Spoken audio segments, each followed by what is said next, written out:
Welcome to Penrose Learning, where we make understanding easy. You must start by confirming you have the right to access this network. Do not proceed otherwise. Once authorized, identify the SSID shown on the Android TV and locate any router label or ISP documentation that might show default credentials. If someone else manages the network, ask them first. Make sure the TV is on the same room and you can access its settings menu. That prepares you to proceed legally and safely.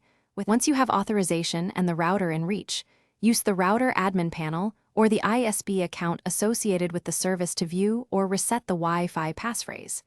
You'll need valid admin credentials. If you don't have them, ask the account holder to sign in or to perform the change. Make sure to explain why you need the password so they can choose whether to show it, update it, or create a guest network for you. This keeps access lawful and accountable. Finally, enter the confirmed password on the Android TV and test connectivity. Once done, verify internet access and update any device network profiles. If you manage the network, consider changing the passphrase to something secure and sharing it through a trusted channel.